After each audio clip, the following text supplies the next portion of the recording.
that GIFT City is tax free.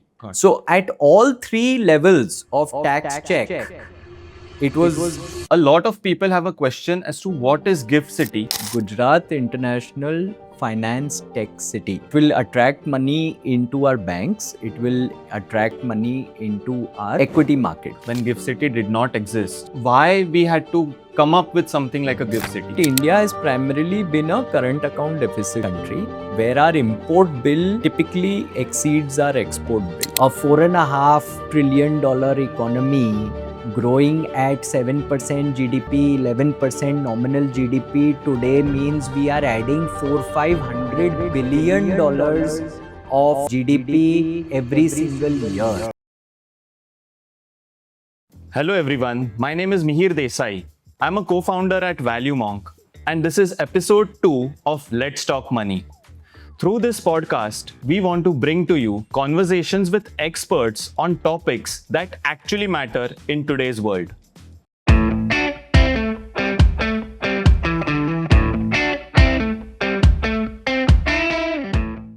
Now, there is a lot of buzz and questions around GIFT City.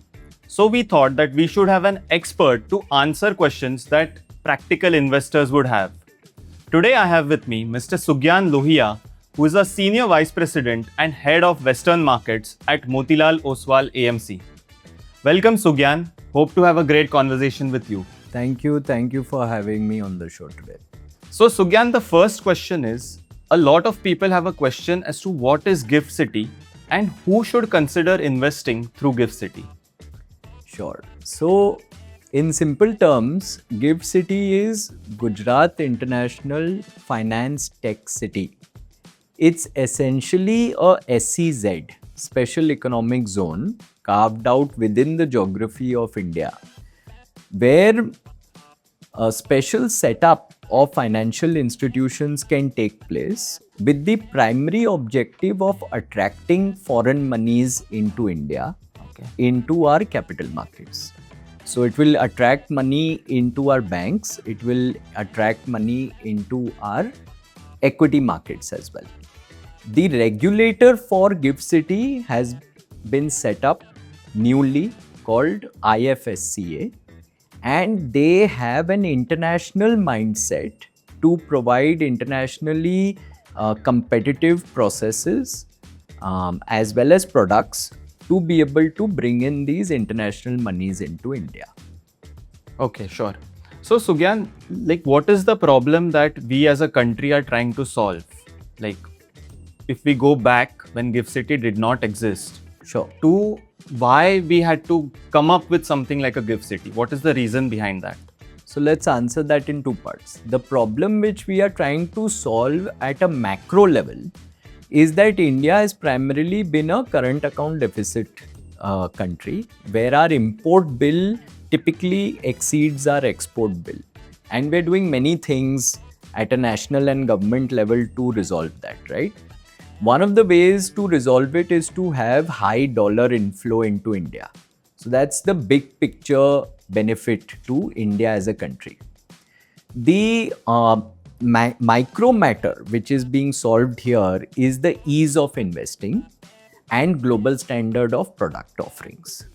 The ease of investing needed a lot of rethinking and restructuring, which has been done by IFSCA at the GIFT City level.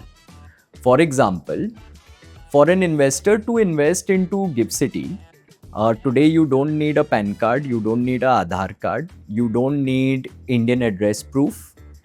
You also don't need to approach the Indian banking system. You don't need to have a domestic NRO, NRE or current account set up to invest into the Indian equity markets. These are some of the key factors why investments would be delayed or why investors would find it tedious to participate in the Indian capital markets prior to when GIFT City came up. Okay. So as I understand, basically there is an option of inbound investing. That is, people who are outside India, it is an opportunity for them to access India in a very easy way, easy manner. Can resident individuals also invest through GIFT City outside India? Yes. So as you correctly said, there is an inbound mechanism and an outbound mechanism as well. The inbound mechanism is to be used by NRIs, OCI holders, basically people of Indian origin. Third, it can be accessed by any foreign citizen with no relation to India whatsoever, can choose to invest in Indian capital markets through the GIFT City route. Okay. And finally, also all sorts of investment structures are invited. So it may be a company, it may be a limited liability company, it may be a partnership, it can be a trust, family trust, charitable trust, sovereign fund, so on and so forth. All sorts of structures are also invited to invest through GIFT City in the inbound route. Okay.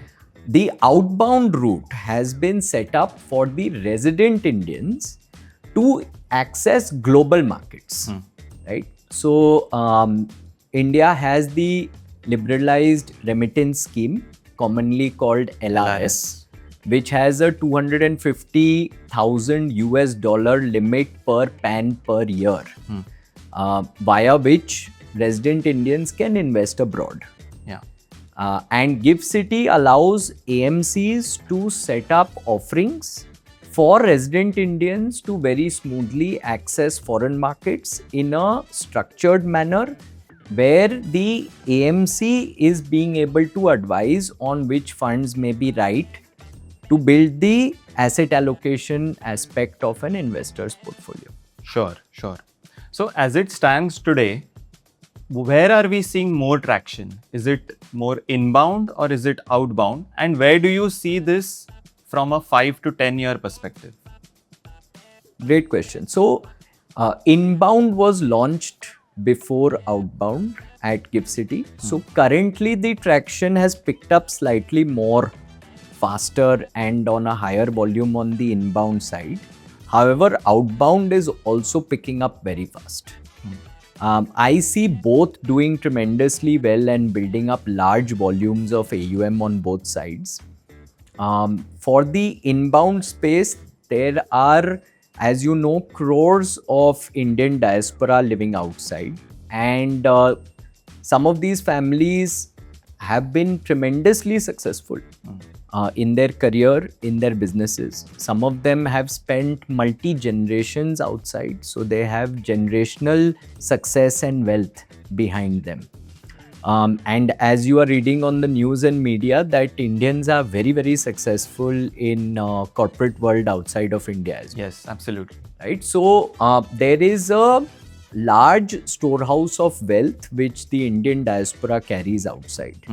And they are looking to invest into India through an easy route, which we discussed has opened up due to the GIFT City ease of processes.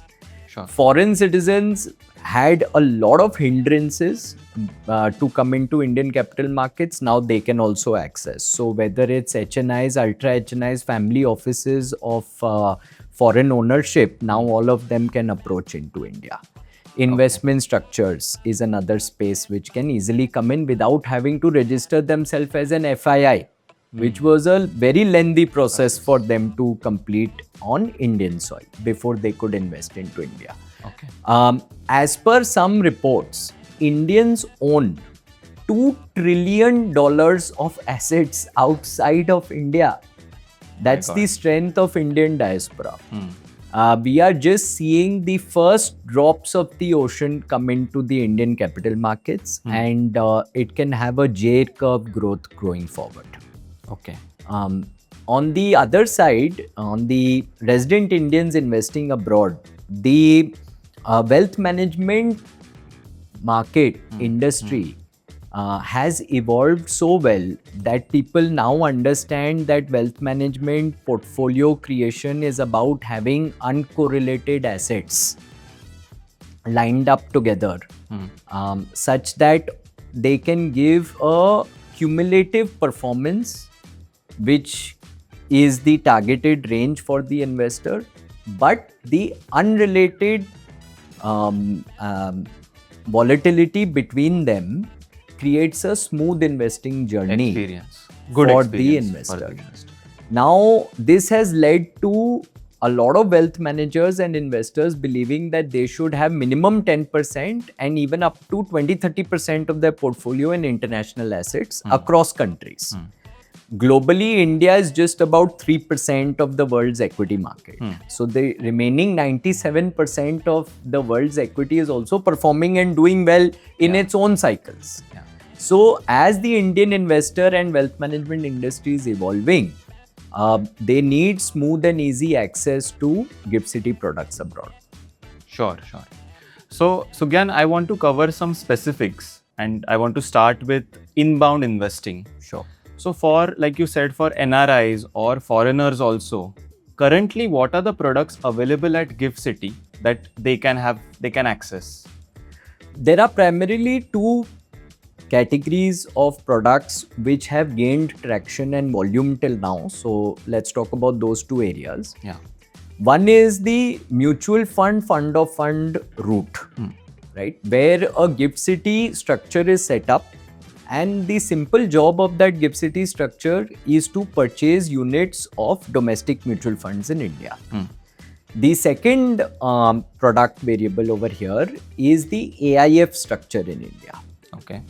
Where an AIF structure is set up in GIFT City, and the AIF directly purchases independent stocks in the equity markets and creates a portfolio for the investor.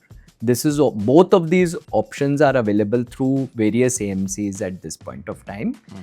Both are considered long only equity. Okay. However, there is a large scope for long short products to come up, which we think can be a big area of growth going forward. Okay. And what is the minimum investment for these products? There are two types of licenses. One is called an institutional license, which GIFT City gives out, and the minimum over there is $150,000. Okay. And there's a retail license, which is $5,000. Okay. And now AMCs can choose whether they'd like to distribute under the institutional license or the retail license. Okay. So few AMCs would have a minimum ticket size of 1.5 lakhs. Yes. Few would have $5,000. In my knowledge, most AMCs have chosen to go the institutional license, while a few AMCs, a smaller number of them, have chosen to take the retail license for inbound investing. Okay. And what are the specific options that Motilal Oswal has at GIFT City for inbound investing? We have one product each in both the two primary categories which I mentioned. So we have our flagship alternates portfolio, which is called Founders Strategy, available on the AIF platform in GIFT City. Okay. The AIF platform becomes very tax efficient for investors coming from countries which charge global taxation. So that is US, UK, Australia, and most of the European countries. Okay. Then secondly, we are offering our flagship mutual fund under a fund of fund GIFT City wrapper, which feeds into our large and mid cap category mutual fund, which is also our flagship offering on the mutual fund side. Okay. Now, the fund of fund structure is highly tax efficient and sought after by investors coming from countries which have zero capital gain tax regime. Okay. So that would be your UAE, the entire Middle East pack, Singapore, and Thailand, and other such countries which enjoy 0% capital gain tax, especially on foreign investments. So can we go a little bit into detail? So you said that it is tax efficient for different people, both the products. So can you just explain in more detail? Like, we'll take two examples. Let's say someone is in UAE. Okay, and you said for someone like that, the FOF route, fund of fund route, is a more tax efficient manner. Why is that the case? So essentially, what is happening is that the money is coming in through three product vehicles, right? So the money comes from home country, which is in this example UAE, Dubai. It goes to GIFT City wrapper, the fund of fund, and the fund of fund invests into the Indian mutual fund. Right? So these are the three components we need to consider for tax purpose. Okay. Now, in India, mutual funds have a special tax status which gives pass-through tax Okay. provisioning on the capital gains. So, think of the time when the redemption is happening and you are placing a redemption for the mutual fund units to be sold. The mutual fund units have pass-through taxation nature, hence the tax obligation goes to the GIFT City wrapper. The GIFT City wrapper itself is not liable to pay tax in India. So now the obligation goes to home country taxation. And we all know that UAE enjoys 0% capital gain tax. Got it. So at all three levels of tax check, it was pass through, then zero, then zero. And that leads to a tax-free investment gain for the investor. Sure. And how would this be for someone in let's say a European country or the US? Right. So for the US investor, as I said, the AIF route is more friendly on a tax basis. However, these global tax country investors can look at both options. Okay. The US investor, for example, when he invests into AIF, now AIFs do not have pass-through taxation in India. All right. AIFs are required at a scheme level to pay tax to Indian government on regular basis. For example, Motilal pays tax on a quarterly basis through our AIF products. Okay. So fund level taxation. It's fund level taxation. What rate does the fund pay tax at? It's the same rate which you and I pay in our individual demat also, which is for any long-term trades which is held more than 1 year, the tax is 12.5% on the gain. For any short-term trades where the stock is held for less than 1 year in the portfolio, it is 20% at the rate of short-term capital gain. These same rates apply to even an AIF in India, and they pay these taxes to the Indian government on a regular basis. Okay. Right. Now, in a country like US, which requires you to pay global tax on an annual basis, you have to also look at home country taxation. Correct. Now, typically, for an investor who makes $200,000 a year, HNI category investor from the US, the tax rate in the US would amount to 25% short-term capital gain and about 20% long-term capital gain. Okay. All right, which is slightly higher than the Indian rates which we discussed, 20% and 12.5%. Yeah. Now, India enjoys double taxation avoidance agreement with almost every country in the world. What that simply means is that the same gain will not be taxed in both countries. So double tax is avoided, literally in the name of the scheme itself. Got it. So if in long-term capital gain 12.5% was paid in India, but let's say 15% was due in the US. Therefore, 15% minus 12.5%, only 2.5% on long-term capital gain trades needs to be paid in the US. Okay, sure. For short-term capital gain trades which have been booked in the AIF, India required 20% to be paid, which has been paid by the scheme. US requires 25% short-term capital gain. Sure. So 25% minus 20%, 5% on short-term gains is what needs to be paid in the US. So what happens is that the tax liability on an annual basis is being paid to a vast extent. About 80% of the tax liability on an annual basis is paid in India by the scheme itself. And only the top differential is paid. Differential 10-20% of the annual tax liability is due to be paid in the US through, let's say, other source of income pocket of the investor. Sure. This is creating that friendly tax regime Got it. for a global tax country investor, to come through the AIF route. However, like I said, investors can also choose the FOF route. There would be no loss of tax. You would just be paying zero in India and the entire tax liability at your end on an annual basis through other source of income. Got it. That's very clear.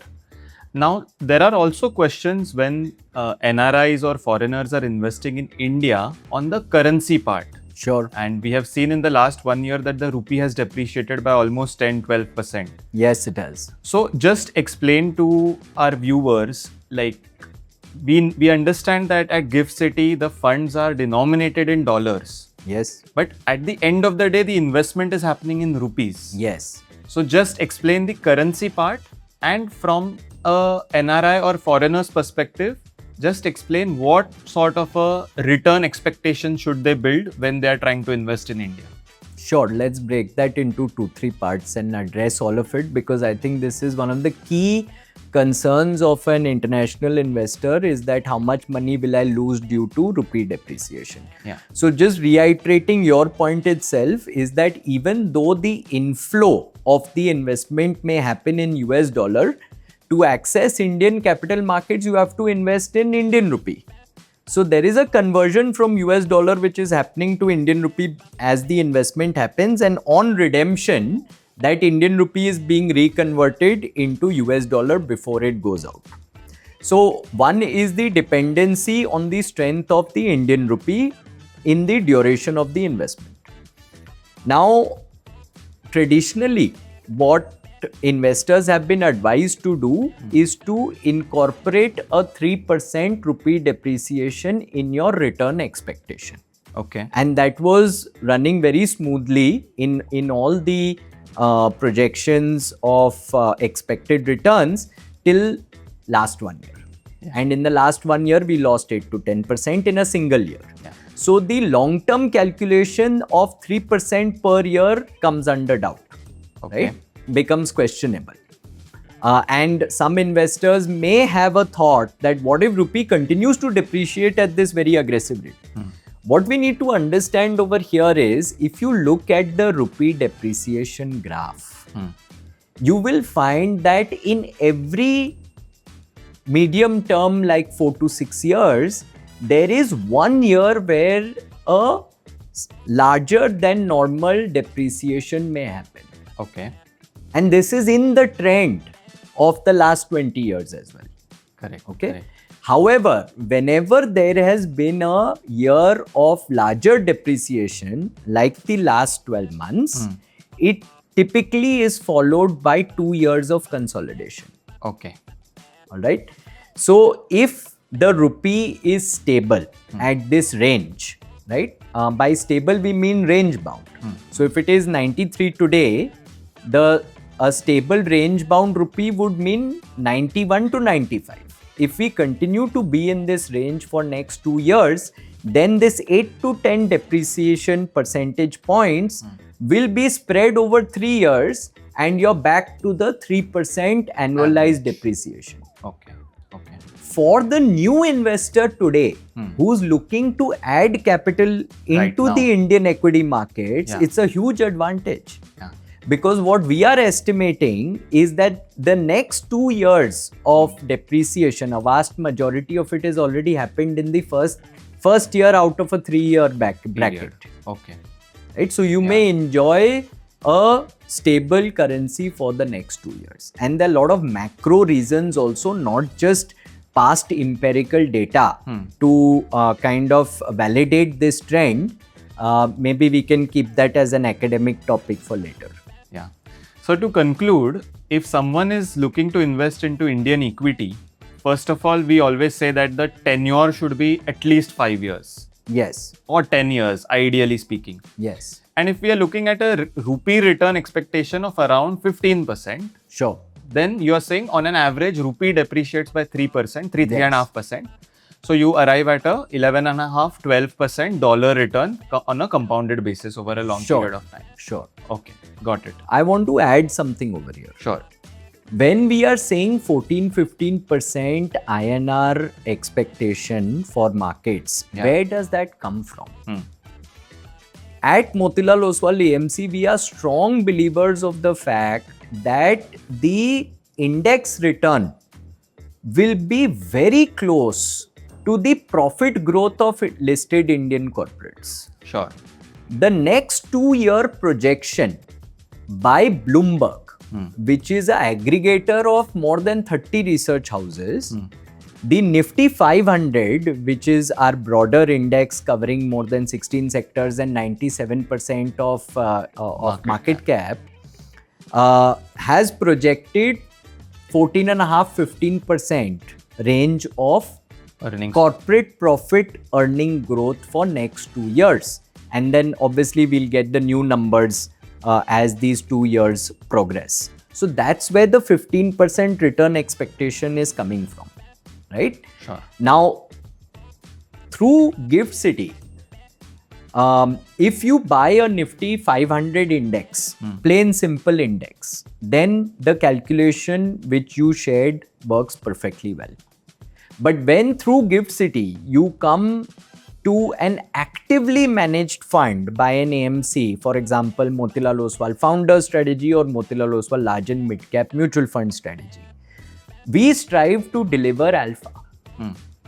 Typically, our alpha numbers over all long periods of time have come to 4-5%, maybe even more actually, right? But let's say as an AMC, we have been able to deliver 5% alpha consistently over all long periods on a rolling basis.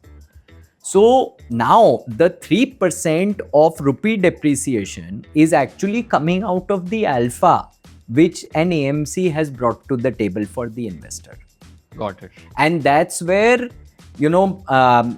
knowledgeable and informed wealth managers like Value Monk come into play, where in India, there are ample AMCs, equity houses who are giving you products today which can generate alpha in the next 5-10 years. Yeah. Which can significantly improve the return profile for a foreign investor, even in US dollar terms. Absolutely. That makes sense. So Sugyan, now let's look at the outbound investing route that is for the resident individuals. So my first question is, who should consider global investing? Should everyone consider global investing? The textbook answer is yes. The practical answer is that we have 5 crore investors in mutual funds in India today, of which many of them have joined the investing industry in the last 5-6 years on a post-COVID era. Yeah. So these investors need to come into the market and experience the market through, let's say, SIPs. They need to experience lump sum investing in different cycles. They need to experience the hybrid fund options. Once they have gathered enough experience or have used their knowledge to advance their experiences, they definitely need to come onto the asset allocation model of investing. Okay. And as we discussed earlier, asset allocation requires a set of building blocks of uncorrelated performing assets.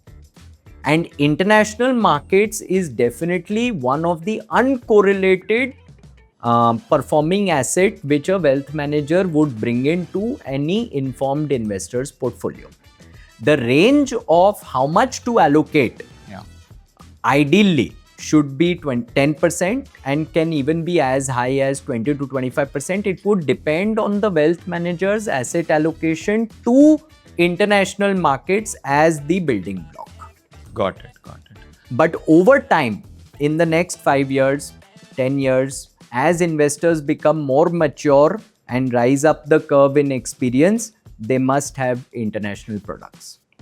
Got it. Now that brings us to the next question, which is, like you said, people should invest 10% to 15%, maybe even 20%. The question comes, where should they invest? Because see, we are in India, we understand this country. Like you said, there are a lot of people talking about what is going to be the earnings growth, etc. Now, when we look at it globally, there are a lot of markets that have done well in the last 1 or 2 years. Correct. And there is also a lot of FOMO amongst people that they have missed out on that entire opportunity. Perfect. So how should people look at international investing and where to invest from a geography perspective? Excellent question. And I believe you've answered most of the question yourself when you say that Indians sitting in India, even wealth managers sitting in India, and to that extent, AMCs sitting in India cannot take as informed and profitable calls on individual stocks abroad as we can in our own Indian markets because of our presence and years of expertise over here. Yeah. Hence, we believe for the international allocation, investors should look at country level index funds. Okay. Within that also, as you said, there is FOMO of investing in certain countries which have done incredibly well. Yeah. And the case in point example is the returns of the Taiwan index and the South Korea index. Absolutely. Right? However, now these indexes have gone up by 60%, 100% range in the last 12 months and have also corrected by 20%. 30% correction have already happened. The question then becomes, is the rally over? Or am I getting an entry point 20% below? You see, the questions are endless. Yeah. Right? There is a strong discussion to be considered that the entire South Korea market is defined by two companies. Samsung is 35% and SK Hynix semiconductor manufacturer is another 30%. Yeah. So the entire index can be explained by two stocks. Same thing applies in Taiwan. 55% of the index is Taiwan Semiconductor Manufacturing Company, TSMC. Yeah. Right? So now you need to go into a discussion to understand how semiconductor stocks will perform or whether the rally has happened or there's yet more to come. Essentially, the way we have chosen to solve this entire chapter is by coming up very shortly around the month of September at latest with a country rotation fund.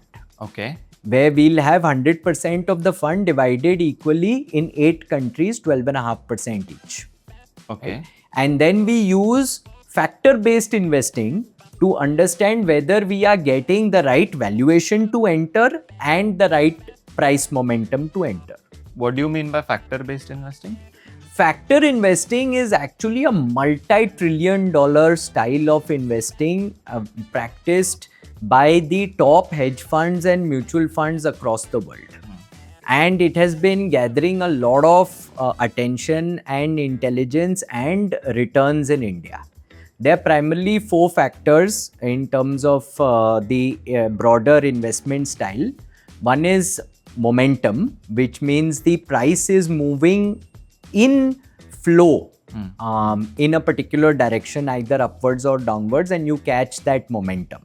Second is value, which is basically talking about valuation being cheap or expensive. And obviously you want to buy cheap, sell expensive. Third is quality, where you only want to invest in the companies which have the best fundamentals in the entire investing space. Sure. Fourth is low volatility. That's where investors don't want to see a lot of volatile returns in their portfolio, and you are fine with stable volatility at the cost of maybe lower returns.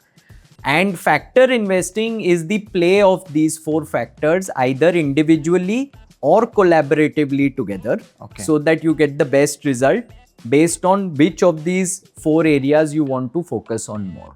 Got it. So for a resident individual looking to invest outside India through GIFT City, Yes. what is the taxation that they should consider? And Sure. also, like, how should they think in terms of the active versus passive fund question? Because a lot of Sure. people, and you also mentioned in your answer, that there are a lot of country-specific index funds, Correct. which is passive investing. Yes. But we also already have some active funds out of GIFT City, and I am sure in the future we would have a lot more questions. Absolutely. So how should people look at this passive versus active investing? Great. Let's again look at that in two parts. Let's look at the tax obligations yeah. first. In the tax obligations, there are three considerations. Okay. One is the LRS limit. The limit from the government is $250,000 per PAN. Yeah. Right? So you need to be within that range on an annual financial year basis, Got it. which caps how much you can invest abroad. The second part to look at is TCS, Okay. which is basically the tax which you have to pay at source itself. At the time of investment, the government wants a percentage of tax. The limit after which TCS applies is 10 lakh rupees. So if Okay. your investment abroad is less than 10 lakh, TCS doesn't apply. As soon as you go above 10 lakh, TCS is applicable to the entire amount above 10 lakh rupees. Okay. And what is the TCS rate? TCS rate is 20%. Sure. Okay, so if you are investing 1 crore rupees, the first 10 lakhs is TCS is not applicable. 90 lakhs TCS is applicable at the rate of 20%. So 18 lakh rupees tax is to be submitted to the Indian government at the time of investment itself. Okay. All right. Now, this tax which you have already paid to the Indian government is completely available to you in your PAN as tax prepaid. So, in your overall ITR calculation for the year, you would debit that 18 lakhs which has already been paid to the Indian government. It's a Okay. pre-tax payment, Yeah. fully accessible to you within days of you putting in the receipt to the Indian government. Got it. The third aspect is the capital gain tax, Tax. which you will make. Yeah. Now, the capital gain definition of long term and short term is different when it comes to international investing. The definition of long term is 2 years holding, and the definition of short term is below 2 years holding. Okay. The tax rate then becomes 20% for short term and 12.5% for long term. Okay. So, you have these three considerations to work with while investing abroad. And this long-term capital gains or short-term gains that you said, that happens at a fund level or at an individual level? That would depend on the structure which you have used at GIFT City. In most cases, it would need to be paid at an individual level at the time of redemption. Redemption. Okay. Yeah. Sure. Got it. So Sugyan, my next question was actually on the active versus passive. Sure, let me debate. cover that for Yeah. you. Now, we've already discussed how someone, a fund manager or an AMC sitting in India may have difficulty or may not be as good an expert in international stock picking. There's a solution to that. AMCs can tie up with international partners sitting abroad who have specialty in that particular geography. Okay. And that is where you see a lot of the active funds coming. It would be in partnership with an international AMC fund house or research house, which is providing that international level platform Sure. to be able to generate alpha. Okay. The second way to look at it is how Motilal Oswal AMC looks at it, where we prefer to be passive outside of India and active within India. Okay. When we say passive outside of India, there are two solutions we are looking at. One, we have full confidence on the constituents and sectors which are covered in the Nasdaq index. Okay. These are the top market cap companies of the US. They are also the companies which are generating the highest profit growth, both in terms of percentage growth as well as absolute profit creation into the US economy. It captures a very wide percentage of the entire US market cap as well. The Nasdaq has 100 stocks, so there is adequate company diversification, although the weight of top 10 is quite significant, but there are 90 more companies in the overall constituents. And it invests into the highest growth, the sunrise sectors of the US, whether today it's AI and semiconductor, but a few years back it was about Amazon in the retail space or Google in the search space, or software companies, or Apple being in the hardware space. Yeah. Right? So the Nasdaq has always captured areas of the US economy which is growing fastest traditionally, and we believe it will continue to do so. So we are coming up with a fund in just about July, August itself, which will be first of a kind Okay. in India for the Indian domestic investors outbound route, where 85% of the fund will be Nasdaq index. Okay. Right? Passive Nasdaq index, Yeah. which we discussed is doing already very well. 15% of the fund will be private equity style investing into unlisted opportunities in the US, but within the Nasdaq space. Oh, that's interesting. So if we are able to launch on time, we may even have companies like OpenAI and Anthropic. Okay. And for example, if we would have launched 3 months back, I'm sure we would have had SpaceX also. Okay. So we have an international partner in place Sure. who will be giving us access to these unlisted opportunities. It will constitute 15% of the portfolio. Now these unlisted researched opportunities is not something an individual investor has access to, but we are very simply providing through this easily accessible Gift City route with just minimum $5,000 investment. Oh, wow. That's very interesting. So, Sugyan, what are the biggest misconceptions you have heard about Gift City? So, I will tell you one that I have heard, that Gift City is tax free. Sure. So, what else? Yeah. Or regarding the tax also, we have discussed in detail Yes. that it is not tax free for everybody. Correct. It depends. You have to Yes. look at it from a fund specific perspective as well as geography perspective, Correct. from where you are investing, etc. So, Yeah. any other misconceptions that you have heard? Yeah. So let's complete that answer first. Yeah. For actually, the home country taxation has a very big role to play to understand whether Gift City can give you tax-free returns or not. Yeah. Right? So the entire zero tax regime country investors have that added advantage, but global tax country like US, UK, Europe, Australia do not have such an advantage. So you're absolutely right in saying that Gift City is not tax free for everyone, and it has to be taken on a case to case basis. Another misnomer which I keep on hearing is investors coming into Gift City by themselves as direct investors. I believe that's not the time yet. I Okay. think the role of a wealth manager who has made significant investments, resources, and knowledge gathering in the Gift City space is a very valuable asset to have for an investor to get into the right product, right AMC, and right tax efficiency. Right? For example, a US investor can have a much smoother journey if he chooses the AIF route over the fund of fund route. Yes. But a direct investor may not understand that at the time of Nuances. taking a investment call, and may just make that decision based on other factors rather than ease of tax payment on an annual basis. Sure. Recently, I think a few brokers also in India have got licenses to Yes. start offering demat accounts through Gift City and Correct. make it easy for people to invest. Correct. Yeah. No, so that will always be the case.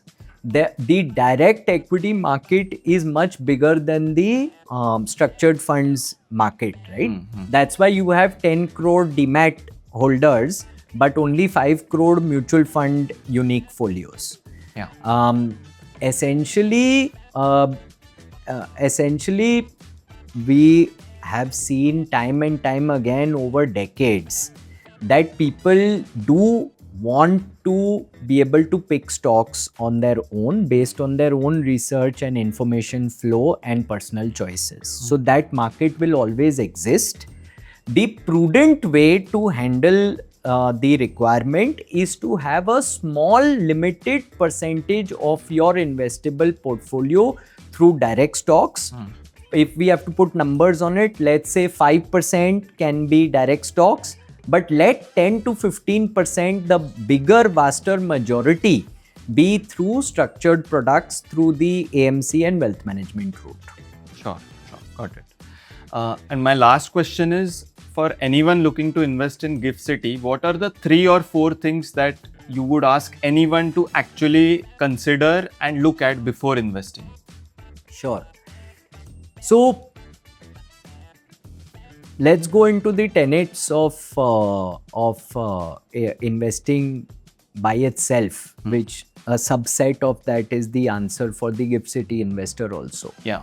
The first thing you need to understand is the market which you are investing, right? So the macros of India are actually incredibly strong on an international comparative basis as well. A $4.5 trillion economy growing at 7% GDP, 11% nominal GDP today means we are adding $400-500 billion of GDP every single year. Yeah. And that creates an environment for a thriving investment opportunity, right? Because you have multiple sectors firing, you have multiple industries doing even better than the overall sector numbers, and individual companies can therefore be diamonds in the dust for an AMC or a fund manager to pick up. Yeah. Right? So you need that market environment first, which is doing incredibly well. Sure. The second aspect to take advantage is that you must approach the right AMC. So different AMCs have different positioning. For example, Motilal Oswal Asset Management Company, we are growth investors. Yeah. We invest in themes, sectors, industries and companies, all which are growing their profitability much faster than the index. So we discussed index growth rate is 15%. Typically, any of my portfolios, including the GIFT City portfolios, are growing 2 to 3 times faster than the index growth rate. And then we apply the long-term logic that profit growth equal to investor return, and therefore we build our portfolios which can deliver alpha. Similarly, there would be investment opportunities which focus on the value style, the value factor which we discussed, which is to focus on buying cheap, buying low valuation companies where there can be a turnaround in the story, there can be a turnaround in the price, and therefore you make money from the price range moving from cheap to expensive, and that entire gain is yours. Like this, there are several AMCs, several fund managers, each have their own strength. So you need to make that selection as well. Yeah. Third is that an AMC can give you multiple products. Correct. And then those products need to be considered at a strategy objective level. And then another filtration which is at a tax level. Okay. So the founders AIF, as the name suggests, invests into a portfolio of companies where each of the companies is owned as well as run by a very successful entrepreneur. What it avoids investing is multinational companies in India and private sector units in India. The reason being that a 25-year study has shown that from an investor's perspective, the highest price growth over 25 years, the most consistent price growth over 25 years, and the largest wealth creation in absolute terms has come through entrepreneur-owned, promoter-run companies. And therefore, we focus on this segment of the Indian economy to generate returns. Now that strategy, that investment strategy, if you relate to it, if that makes sense to you, if the numbers speak to you that yes, this is a credible way for investment, and of course you look at past returns and success track record as well, you take a decision on that. The large and mid cap mutual fund is also very easy to understand, where the SEBI rule is that 35% of the money has to be in large cap, 35% of the money has to be in mid cap, and 30% is open to invest anywhere. So the Motilal Oswal large and mid cap fund does 35%, and about 30% in small cap. Right? So that is the structure of our large and mid cap fund, where you get all different diversification through market caps and sectors and high growth opportunities as well. Got it.